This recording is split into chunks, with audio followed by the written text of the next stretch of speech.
नमस्कार, आपका स्वागत है हमारे YouTube चैनल में। आज हम भगवत गीता के पहले अध्याय के चौथे और पांचवें श्लोक के अर्थ और उसकी व्याख्या को समझेंगे। पहले अध्याय का चौथा श्लोक है, अद्रशूरा महेश्वासा भीमार्जुन समायुधि युयुत्थानो विराटश्च द्रुपदश्च महारथ। इस श्लोक में दुर्योधन अपनी सेना और पांडवों की सेना की तुलना करते हुए युद्ध के लिए पांडव पक्ष के महान योद्धाओं का उल्लेख कर रहा है। वह स्वीकार करता है कि पांडवों के पक्ष में भी अत्यंत वीर योद्धा हैं। इस सेना में पराक्रमी योद्धा, महान धनुर्धारी और युद्ध में भीम तथा अर्जुन के समान वीर हैं, जैसे सात्यकी, विराट और महारथी द्रुपद। सात्यकी पांडवों के प्रिय मित्र और श्रेष्ठ धनुर्धारी थे। विराट मत्स्य देश के राजा थे। पांडवों ने अपने अज्ञातवास के समय उनके राज्य में शरण ली थी।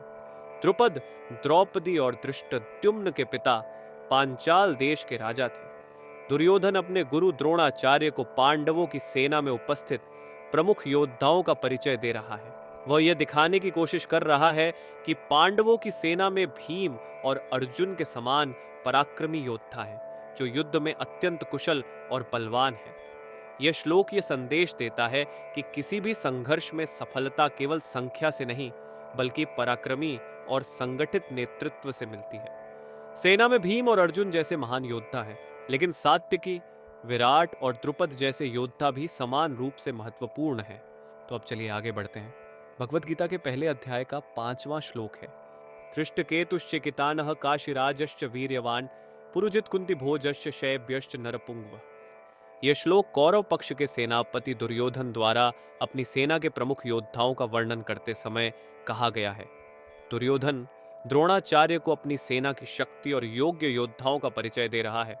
इस श्लोक में उसने धृष्टकेतु, चेकितान, काशीराज, पुरुजित, कुंतीभोज और शैब्य जैसे पराक्रमी और वीर योद्धाओं का उल्लेख किया है।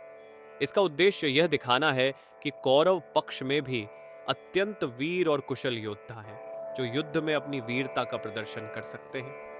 दुर्योधन अपने पक्ष की शक्ति को उजागर करके द्रोणाचार्य को आश्वस्त करना चाहता है और यह बताना चाहता है कि उसकी सेना भी किसी से कम नहीं है। यह श्लोक महाभारत युद्ध के संदर्भ में कौरवों के आत्मविश्वास और उनके सेनापति की रणनीतिक सोच को दर्शाता है।